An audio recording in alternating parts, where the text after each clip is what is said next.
Olá, pessoal. Bem-vindos mais uma vez ao canal Drogas e Sociedade.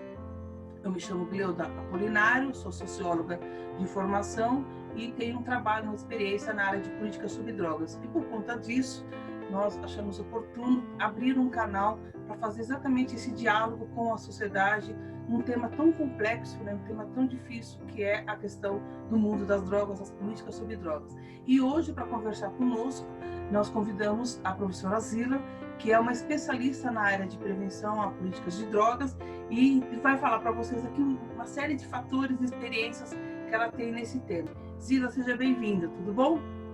Tudo bom, obrigada pelo convite, Gleuda, um prazer estar aqui com você hoje. As principais linhas de pesquisa passam pela avaliação de programas em escolas e a questão das políticas públicas preventivas. Então, é aquela velha história, a gente sempre acha que a prevenção ela é feita através de programas na escola, que é a primeira coisa que vem na cabeça é, por exemplo, o ProERD, né? A gente pensa, poxa, prevenção, ProERD.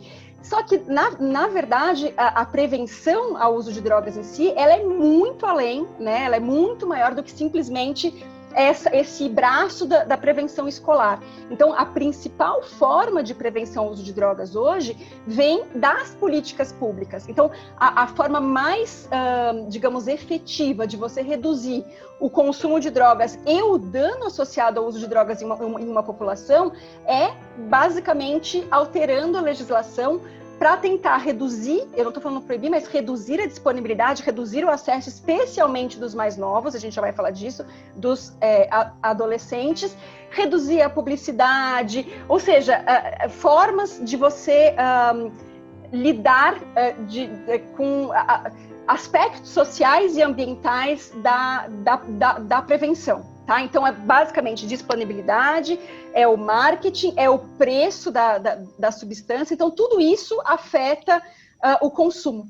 Então, quando a gente trabalha nesses eixos que a gente chama de são eixos ambientais, que são eixos que passam pela legislação, a gente tem assim, o maior sucesso na redução do consumo e do dano associado a esse consumo. Então, mais do que olharmos os programas escolares. Mais do que dar informação, né? Exatamente. Também tem isso, porque uma outra forma também, né, uma questão que as pessoas às vezes confundem. Então, assim, se eu oferto uma palestra numa escola, eu estou fazendo um programa de prevenção. Não, em geral, a palestra sobre drogas na escola, ela é que a gente chama de uma atividade preventiva, mas ela não é um programa. E como prevenção, a gente diz que o tamanho de efeito dela, ou seja, o quanto que ela realmente consegue mudar as pessoas, é muito pequeno. Então, em termos populacionais, essas ações que são palestras pontuais, vinhetas na mídia pontuais, esse tipo de coisa que é isolado e muito rápido e que você não tem continuidade, não tem sistematização, basicamente não tem efeito populacional na redução realmente do consumo, especialmente entre os mais novos, tá? Então, quando eu falo de prevenção, é claro, a prevenção ela pode valer em qualquer fase da vida, ela pode ser uma prevenção para o jovem, pode ser para o adulto, pode ser para o idoso, só que em cada fase ela tem características diferentes. Para o adolescente, a prevenção, ela, em geral, é aquela prevenção que a gente chama de prevenção primária, em que você tenta evitar a iniciação. E aí você vai me dizer, poxa, Zila, mas evitar a iniciação não é muito radical? Será que não seria o caso de deixar eles experimentarem porque eles têm curiosidade, né? Não. O que a ciência mostra hoje é que a melhor forma de nós reduzirmos o número de pessoas dependentes de substâncias psicoativas, psicotrópicas adultas, é a gente agir nessa iniciação durante a adolescência. Então, a ideia é você retardar o primeiro uso de álcool, né? Porque as pessoas falam, poxa, mas a maior parte da população bebe. Mas se nós retardarmos esse início, a chance desse jovem ter transtornos relacionados ao uso de substância na idade adulta é muito menor. Então, atrasar essa experimentação é uma das nossas estratégias-chave, né? Então, e isso é prevenção. É uma prevenção primária, é prevenção. Com o adulto, a gente vai pensar mais em algumas estratégias de redução de dano. Com o idoso, já é uma estratégia de redução de danos focada muitas vezes num não uso, porque, por exemplo, o álcool interage com diversos medicamentos que eles estão tomando. Então, em cada fase da vida, a gente olha a prevenção de uma maneira diferente. Tá. Rosila, agora você está falando dessa questão da prevenção no conceito mais macro. A gente pode dizer também que isso interfere na vida cotidiana, quer dizer, o dia a dia das pessoas tem que ter atitudes preventivas também. A gente pode falar um pouco nessa linha cotidiana da vida das pessoas, quando a gente está falando de prevenção? Sem dúvida, sem dúvida. Então, quando a gente fala em prevenção com o adolescente, a melhor forma de prevenção, quando a gente pensa no âmbito individual e não coletivo, é através da família. Tá? Então, a família que tem hábitos preventivos, ela tem menos chances de que seus filhos consumam e que se tornem dependentes ou usuários abusivos no futuro. Tá? Então, e como isso se dá? De uma maneira mais clara e simples possível, assim, o pai e a mãe, ou o responsável, o cuidador, dizendo para essa criança e para esse adolescente que eles não estão de acordo com o consumo. Então, assim, parece besteira, né? Que a gente fala, mas falar isso não implica em nada. Não, existem diversos estudos mostrando que quando o adolescente e a criança sabem que a família deles não aprova esse consumo, eles têm mais receio de iniciar. Então, você tem uma taxa de consumo menor, uma prevalência menor de consumo entre os filhos de famílias que deixam claro que eles desaprovam esse consumo. Então, a primeira dica é os pais, os cuidadores, deixarem claro para os adolescentes, para as crianças, que naquela casa eles não estão de acordo com o consumo nessa idade. Tá? E aí, é claro, mas o pai consome, a mãe consome álcool, alguma coisa desse tipo. Eles têm que mostrar que aquilo... que o consumo na fase do adolescente tem um impacto muito maior do que o consumo na idade adulta. Eu não estou dizendo que o consumo na idade adulta não tenha. Ele tem, já vou chegar nisso. Mas qual é a diferença? O que a ciência mostra hoje é que quando o cérebro da criança e do adolescente, que ainda está em fase de desenvolvimento, é permeado, ele é mergulhado ali nessas substâncias psicotrópicas, o desenvolvimento dele se dá de uma maneira diferente. Então, ele não forma todas as conexões neuronais que ele poderia formar, então, e ele passa a se adaptar à presença da substância. E aí, é curioso, porque nessa fase do desenvolvimento é muito mais fácil de esse cérebro se adaptar para se tornar dependente em alguns anos do que quando esse consumo se inicia na idade adulta. Então, na idade adulta, o cérebro ele está formado já. Ele não está mais naquela fase de ganho de conexões inúmeras, de ganho de massa. Ele passou por essa fase já. Então, a presença da substância inicial, imaginando que começa na idade adulta, essa presença, ela não vai ter um impacto no desenvolvimento desse sistema a ponto de, em algumas em sessões repetidas de uso, esse cérebro se tornar dependente. Eu não estou dizendo que não vai se tornar, a chance é menor, muito menor, tá? Então, quanto mais cedo esse cérebro se expõe a essa substância, maior a chance de ele se adaptar a ponto de precisar dessa substância para passar a funcionar normalmente, tá? Então, por isso que a gente insiste muito que, assim, existe uma explicação muito mais do que sociológica, e claro, existe a explicação sociológica óbvia, necessária para essa questão do consumo, né, durante a adolescência, mas em termos, digamos assim, objetivos da dependência, sem esse componente biológico, a chance disso, né, de a dependência se instalar é menor. Então, o fato de você ter ali esse bombardeio de substância, uma substância que gera alteração, né, no sistema nervoso central e que está gerando alteração, inclusive física, desses cérebros dos adolescentes, isso faz com que eles acabem tendo, né, mais chance de se tornar dependentes e você tem menos condição de, no futuro, de apenas com técnicas, muitas vezes, psicossociais, reduzir esse consumo. E aí acaba necessitando de outras técnicas mais, né, às vezes de medicamento, de técnicas psicoterapêuticas, enfim, fica mais difícil de lidar com a situação que poderia ser uma situação transitória, menos grave, né? Então, essa gravidade está associada a essa iniciação precoce. Então, por isso que é essencial que essa prevenção seja feita nessa fase de experimentação, né? Que a gente diz que em torno dos 12, 13 anos de idade, é o momento em que os jovens começam a experimentar, né? Especialmente o álcool. E aí do álcool passam muitas vezes para o tabaco, para os inalantes, maconha e assim por diante, né? E aí, essa preparação, ela pode se dar desde a gestação, né? Porque aí você tem a preparação biológica ali na gestação, com menos exposição às drogas, mas durante a primeira infância, durante a pré-adolescência, essa preparação ela é essencial. Porque o jovem, ele tem que ter, ele precisa ter conversado com os pais sobre o que vai acontecer quando o meu amigo me oferecer, quando eu estiver numa festa, tiver curiosidade por experimentar. Então, os pais, os cuidadores, eles têm uma carta na manga que é, desde os seus 9, 10 anos de idade, começar a contar que isso vai acontecer e como lidar com isso. E o quanto é importante esse adolescente esperar esse consumo, né?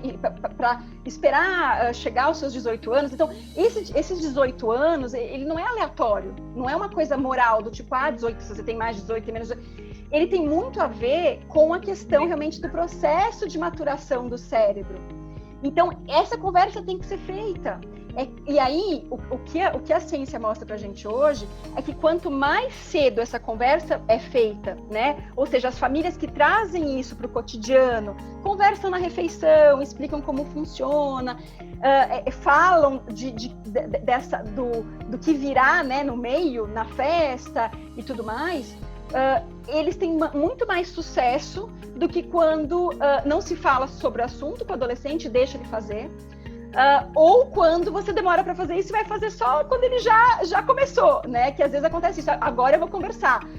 Mas aí, todas aquelas outras influências ambientais acabam estando presentes. E uma coisa que é interessante comentar, Gleuda, é o seguinte: os pais, eles sempre têm aquela impressão de que os amigos têm uma força maior, uma influência maior na decisão do adolescente. Isso é uma lenda, tá? Então, é curioso que, assim, o adolescente até pode expressar mas o meu amigo disse, mas fulano faz, mas, assim, pesa muito a posição dos pais em relação a diversos fatores, tá? Um deles é o consumo de drogas. Então, o que os estudos têm mostrado é que a influência da família é mais forte do que a influência dos pares. E aí, não é só assim, a influência da família por várias formas, de várias formas. Então, por exemplo, filhos de pais que bebem demais, né? Eu tô falando pais e aqui pais / mães, tá? Que bebem demais ou que tem uma relação muito permissiva com o álcool, com o tabaco, em geral, eles têm mais chance de consumir também, não só de consumir abusivamente, mas de se tornar dependente. Tem diversos estudos que têm mostrado o seguinte, que apesar de os pais acharem que quando eles bebem em casa, eles têm que ensinar os filhos a beber, porque aí o filho tem menos interesse de beber com os alunos, com os colegas, na maior parte das vezes isso não acontece. Quando a maior parte dos estudos, não estou dizendo todos, mas a maior parte dos estudos mostra que quando um adolescente recebe a oferta, mesmo de gole, pelos pais, ele tem mais chance de abusar e de se tornar dependente do que quando essa iniciação acontece por conta própria, ofertado em outros meios que não os familiares. Então, a oferta no meio familiar, ela é perigosa, ela é um fator de risco. Então, ela não é... Por mais que as pessoas achem, eu estou ensinando. Não tá. A mensagem que está sendo passada é uma mensagem que ela é compreendida de uma maneira diferente pelo adolescente. É compreendida como tudo bem eu beber, tudo bem, é algo que faz parte. Né? É um estágio permitivo, Exato. né? Exatamente isso. Então, o que a gente, pegando todas as informações dos estudos científicos, hoje o que a gente diz, a melhor medida é a dos pais de deixarem claro para os filhos que eles não vão beber, né? Os pais não vão ensinar a beber, eles não vão compartilhar dessa forma aberta, né? Do tipo, experimenta, vê o que você acha. E eles precisam se posicionar e explicar o porquê. Então, não é simplesmente uma coisa autoritária do tipo, não pode, não, mas não pode por quê?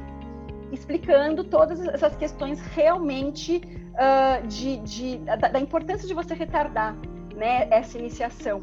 E eu tô falando muito de álcool porque nessa idade, é claro, tem uso de outras substâncias? Tem. Mas, basicamente, hoje, no Brasil, o grande problema entre os adolescentes é aquilo que a gente chama de binge drinking, que é o beber 5 doses ou mais em uma ocasião. E o que a gente vê hoje é que a maior parte dos adolescentes que bebem, que declaram beber na faixa dos seus 14 anos, eles praticam esse binge. Eles não só bebem, eles não bebem uma dose, eles bebem no mínimo 5. Então eles bebem exageradamente. Então a gente está numa situação de que estamos lidando com a pior forma de beber. E esse padrão é o padrão de escolha do adolescente brasileiro hoje. Então, não é simplesmente a gente falar, eles bebem. Não. Eles estão bebendo para ficarem intoxicados.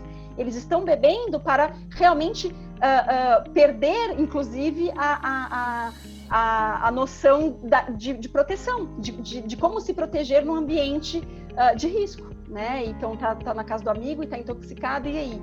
Quem vai, né? De que maneira você se sente seguro ali, né? Intoxicado. Então, essa reflexão ela tem que ser feita. Você acha que nos últimos tempos isso aumentou? Você teve essa percepção? Assim, quando eu falo acha, você não, né? Quem é para falar achar uma cientista, né? Não acha, né? Você não. Com a evidência. Mas há estudos que mostram esse aumento, né? Dessas novas gerações, o aumento do consumo e desse consumo abusivo, né, entre os jovens. Vocês têm Olha, o que os dados do Ministério da Saúde, porque quem tem tido dados recorrentes hoje, mais recorrentes, epidemiológicos, é o Ministério da Saúde. Então, o dado anual que a gente tem hoje é o do Vigitel. É anual, eles coletam o quanto que o brasileiro está bebendo, né? Muito, porque a variável que eles usam é o binge, né? O abuso, aí 5 doses ou mais. O que a gente percebe?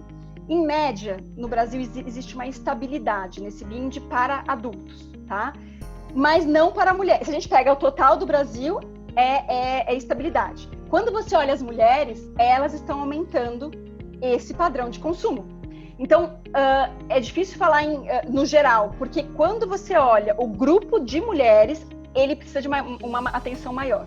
Quando a gente olha os adolescentes, a gente tem visto que nos últimos levantamentos da PENS, que é a pesquisa de saúde do escolar, do Ministério da Saúde, existe uma certa estabilidade nesse padrão de consumo, tá?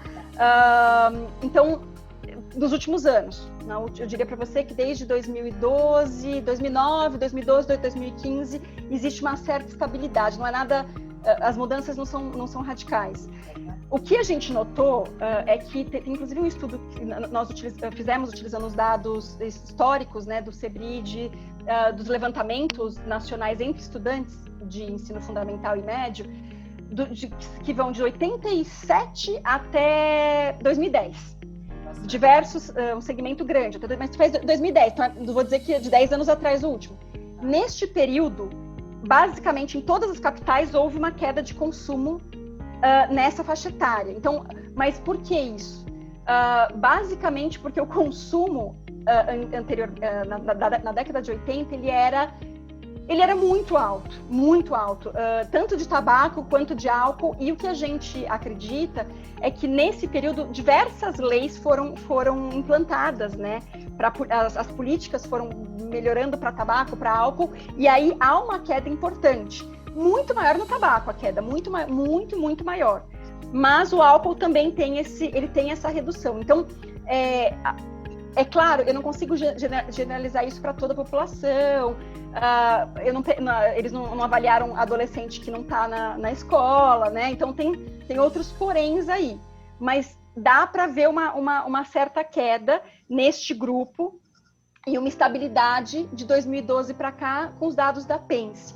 Mas segue alto, tá? Então a gente segue tendo cerca de 25%. Mas o consumo ainda continua sendo alto, né? Muito alto. A gente tem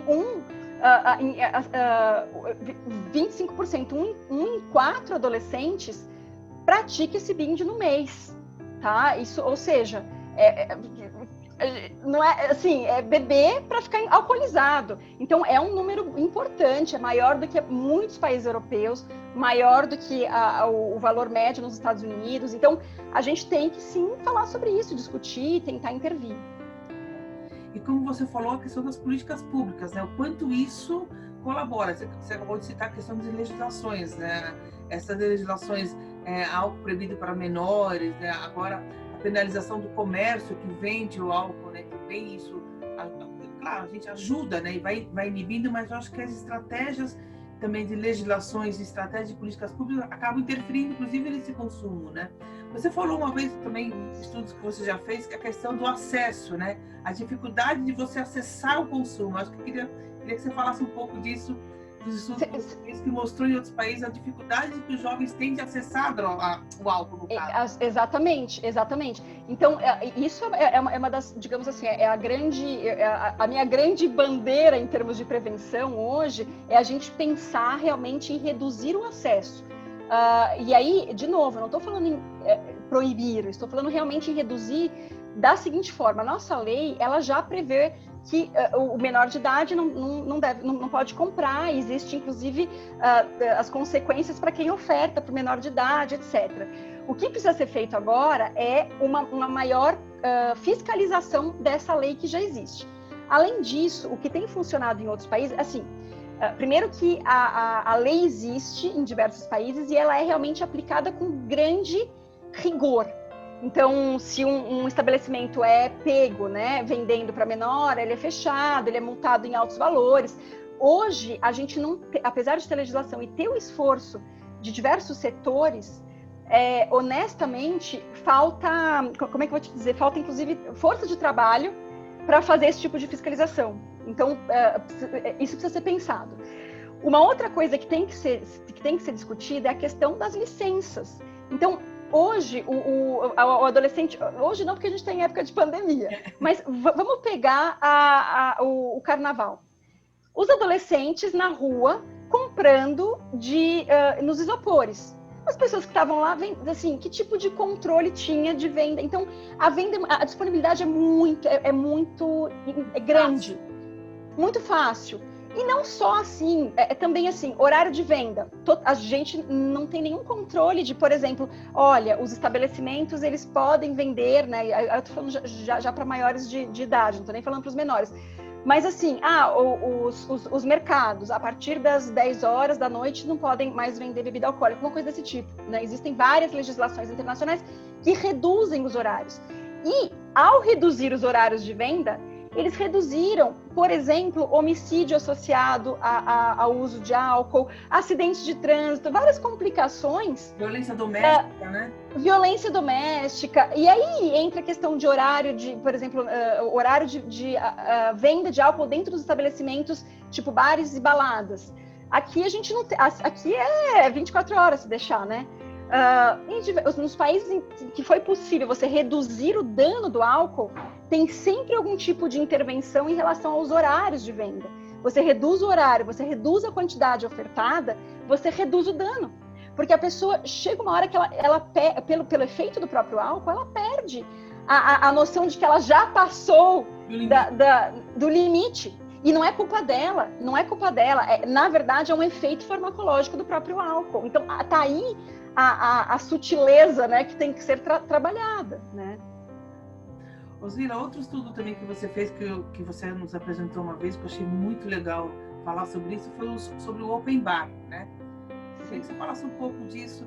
As pessoas acham tão comum ter o open bar, né? Então, compra uma dose e ganhe duas. Então, eu queria que você falasse um pouco, né, esse fenômeno do open bar que acontece muito, as baladas, né, que acontecem muito. em São Paulo, no Brasil, de uma forma geral, e quanto isso impacta também, né? Acho que ele precisa tocar um pouco nesse assunto também.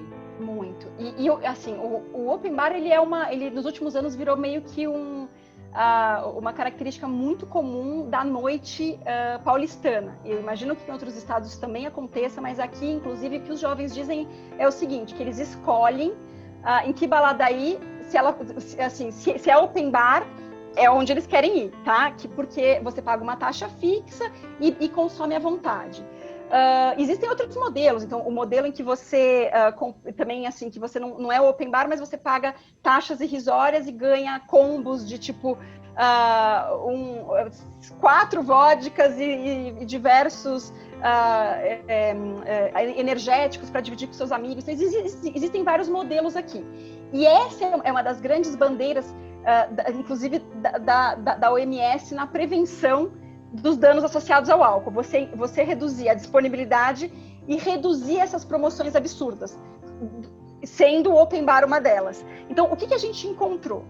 A gente encontrou que o open bar, ele não só dobra a chance de intoxicação depois que a pessoa sai do estabelecimento. Então, eu tenho o dobro de pessoas saindo intoxicada pelo álcool das baladas open bar, mas eu aumento em 12 vezes a chance do baladeiro, né, do frequentador da balada, consumir drogas ilícitas. Olha que curioso. A gente sempre fala assim, o open bar ele vai afetar só o álcool. Não! O que a gente... Foi um dos dados mais, assim, inesperados, porque é óbvio que vai aumentar o consumo de álcool, ok. Agora, eu não imaginava que a gente ia encontrar um aumento muito maior do consumo de drogas ilícitas, né? Então, o que a gente discute? Mas a hora que você para pensar e começa a conversar com quem que foi a amostra do estudo, você começa a entender um pouco. Quando você está com altas doses de álcool e num ambiente altamente permissivo de consumo, porque você está bebendo mais e está ali muito mais intoxicado pelo álcool também, a sua capacidade, né, de discernimento, de dizer, olha, eu não vou experimentar, eu não vou consumir êxtase, eu não vou misturar esse álcool com êxtase, com cocaína, etc., ele acaba sumindo. Então você se sente mais, entre aspas, seguro, por uma falta de percepção do risco, de misturar e utilizar o álcool, o êxtase e as outras substâncias, né, e cocaína, ketamina. Então, isso é assim, digamos que é uma questão muito importante de saúde pública. E a gente, assim, acaba não falando sobre esse assunto porque o open bar virou meio que, assim, ele virou parte da noite paulistana, né? Você não pode cogitar que o open bar é um risco. De novo, a gente tem que tentar focar em reduzir o dano associado ao consumo dessas substâncias. Como que você permite que a pessoa pague uma taxa e beba, passando muito da quantidade que o corpo dela aceita, consegue metabolizar naquele período? E aí ela perde toda, realmente, a gente viu, não vou nem entrar no mérito aqui, mas as cenas mais, assim, assustadoras do ponto de vista de segurança, inclusive individual, segurança pública. Então, sai, né? Você falando disso, me remeteu, inclusive, à questão de abuso sexual, né? Total. Pode acontecer. Não é que pode. O que a gente... ainda bem que você lembrou. Porque um dos nossos dados é exatamente esse, que você tem, entre as pessoas que fazem binge na balada, você tem mais episódios de violência sexual.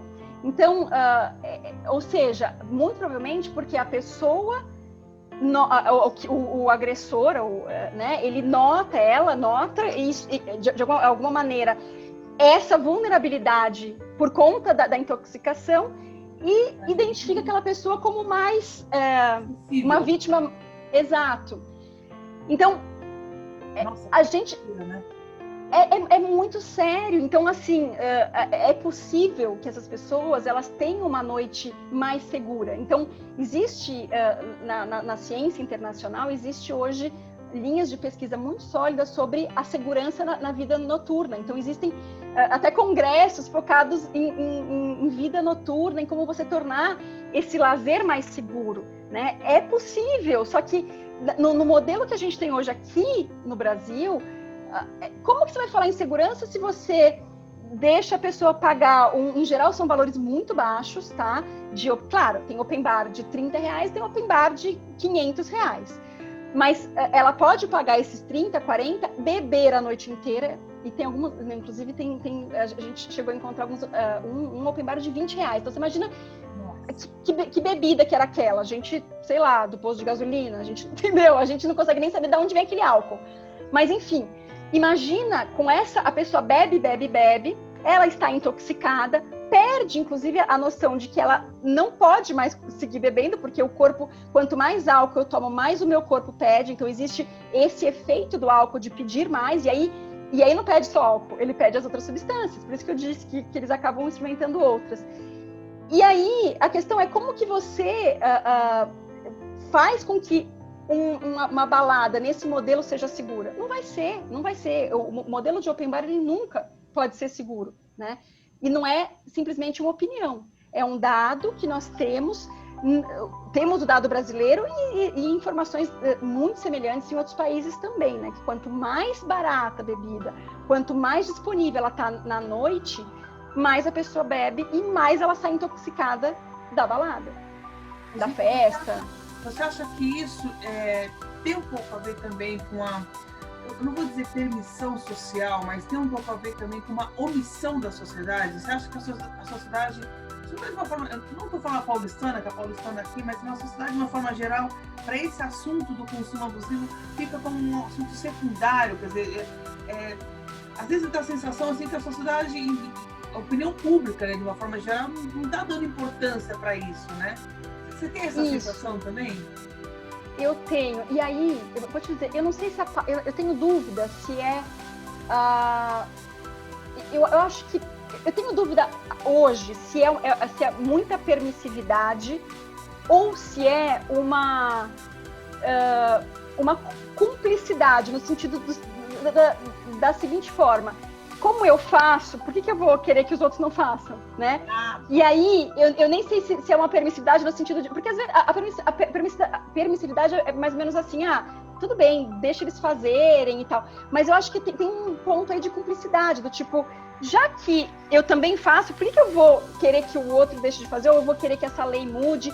Então, o que eu senti, todas as vezes que eu tentei no legislativo tratar desse assunto, e foram diversas, o que a gente sente é uma resistência muito grande da sociedade e dos políticos de lidarem com esse assunto por uma questão eleitoral, do tipo, eu não vou mexer com álcool porque tem muita gente que seria meu eleitor e vai deixar de ser porque eu tô querendo aumentar o preço da cerveja, porque eu tô querendo diminuir o horário de venda e porque eu tô querendo dizer que open bar não pode. E aí a pessoa pensa, poxa, mas o open bar é vantajoso para mim, eu só pago R$40 e bebo à vontade, ou eu só pago 30.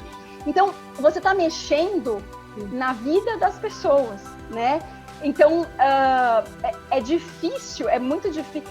E aí você vai dizer, poxa, mas no tabaco aconteceu isso. Quando o tabaco, nós tínhamos 35% de tabagistas no Brasil, quando as leis chegaram e mudaram tudo. Então, a questão toda é possível a gente gerar uma mobilização social para que essas coisas avancem. Mas a gente precisa ter um apoio do legislativo, porque naquela época do tabaco, esse apoio foi fundamental. Você tem a opinião pública e aí diversos setores da sociedade, ONGs trabalhando nisso, e o legislativo trabalhando em conjunto. Se você tem só um dos dois, é muito difícil de as coisas realmente passarem e vingarem, né, na prática. Mas se a gente para pensar historicamente, você lembra, a gente pegava avião, as pessoas fumavam dentro do avião, a gente entrava numa sala de aula, o professor fumando numa sala de aula. Então, assim, comportamento mesmo que a sociedade tem que mudar, né? Era inadmissível, né? Naquele momento era inimaginável que as pessoas pudessem deixar de ter esses comportamentos, né? E hoje, se desce num prédio, mesmo no espaço aberto do prédio, você não pode consumir tabaco. Então, você vai ter que consumir na sua casa ou dentro do seu carro. É mais ou menos isso. Então, o espaço público hoje, ele tem um respeito muito grande né, com o não fumo, com não... Então, a gente precisa discutir um pouco disso também com o álcool, para tentar, com o objetivo sempre de reduzir a quantidade de dano que o álcool causa à sociedade, tá? Então, sempre nessa ideia de utilizar os modelos internacionais recomendados pelo OMS, que já foram testados e que foram efetivos em outros países, trazer para cá e reduzir essa mortalidade, essa morbidade, esse dano associado ao consumo de álcool. Inclusive, vai agora, semana que vem, tem um lançamento oficial, até te mando depois, um trabalho que a gente fez em todos os países da América Latina, um trabalho da OPAS, eu participei ativamente nesse trabalho, que eu dei na análise dos dados. Também gente. Não, e foi um sucesso no Brasil. O Brasil foi o país da América Latina que mais participou. E assim, o que a gente percebe na prática é que a quarentena, ela influenciou sim nesse consumo de álcool das pessoas. E é curioso que assim, não só ele influencia o uso individual, mas ela acaba expondo o adolescente e a criança a um consumo maior dos próprios pais. E hoje a gente sabe que a exposição ao consumo dos pais é um dos principais fatores de risco para a iniciação precoce na adolescência e o binge na adolescência. Então, o adolescente e a criança ver isso impacta no consumo dele, da criança e do adolescente. Então, o que a gente imagina, é claro que eu não consigo te dar essa resposta hoje, porque a gente ainda está vivendo um pouco dessa fase, né? Mas o que a gente imagina é que essa alta exposição a esse consumo doméstico feito pelos pais vai ter um impacto nos próximos meses e anos no padrão de consumo do adolescente. O que foi encontrado em outros momentos na história, em outras pandemias, em outros ataques terroristas e eventos, desastres naturais em outros países, é que houve, né, um aumento na prática de binge, na dependência das pessoas que foram diretamente expostas a esses traumas ambientais, seja terrorismo, seja pandemia, seja o furacão, enfim. Então, a gente tem que ficar alerta, porque a chance de daqui a um ano a gente notar um aumento nesse padrão de uso abusivo na população que viveu essa pandemia como um evento traumático é grande, tá? Então, é mais um alerta de saúde pública para a gente. Tá. Mas para fechar nossa conversa, eu queria que você indicasse, né, sugerisse uma música que te inspire para esses momentos todos que você viveu, né? Tá.